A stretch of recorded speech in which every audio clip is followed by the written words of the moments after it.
Leaders enable peaceful dispute resolution.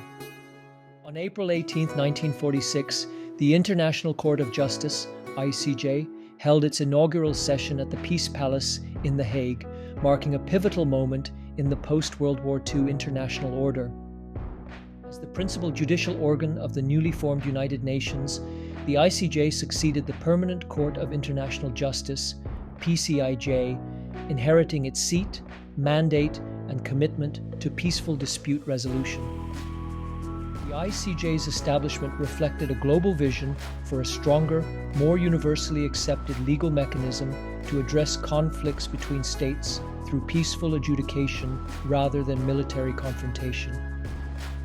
Enshrined in the UN Charter, the Court's statute defined its dual role, adjudicating legal disputes submitted by states and offering advisory opinions to authorized UN organs and agencies. This framework underscored the international community's commitment to resolving disputes through law, mediation, and not force. The Court's first judges were elected on 6 February 1946 by the UN General Assembly and Security Council, ensuring geographical and legal diversity. Its structure and procedures were crafted to uphold impartiality and fairness, cornerstones for legitimacy in international adjudication.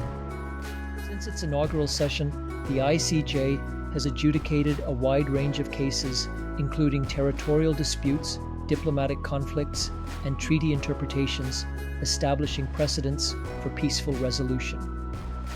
Its rulings have not only resolved specific disputes, but also shaped the development of international law, contributing to a more stable and predictable global legal system. Beyond binding judgments, the ICJ's advisory opinions have significantly influenced the work of various UN bodies and the broader interpretation of international legal norms. This enduring contribution affirms the power of a clearly articulated vision, rooted in justice, fairness, and legal order to guide international cooperation over generations. The ICJ's continuing role affirms the enduring value of legal institutions in maintaining international peace and security. Its existence reflects a collective commitment to justice, order, and the peaceful resolution of conflict in a world that continues to grapple with complex international challenges. Change leadership lessons. The establishment of the International Court of Justice transcends historical significance to offer timeless change leadership lessons, demonstrating the importance of articulating a compelling vision that unites stakeholders, aligns action, and builds legitimacy for transformational change.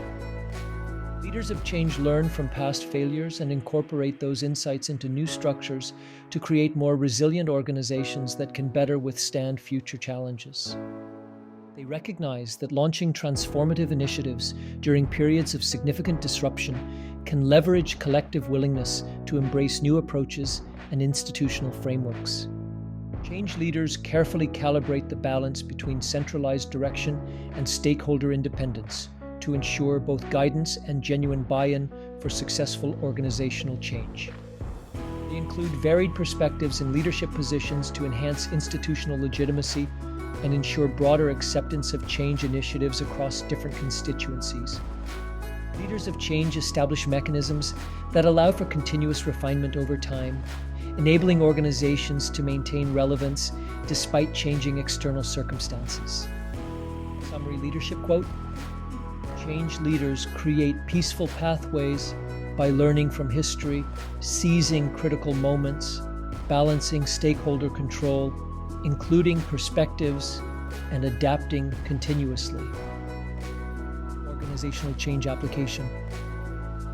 The establishment of the International Court of Justice offers a compelling example of how articulating a clear and strategic change vision serves as the foundation for successful transformation. In organizational settings, visionary leaders identify emerging risks and opportunities before they become critical, proactively positioning their organization at crucial inflection points for future relevance. Effective change leadership begins by defining a compelling future state B and contrasting it with the current state A.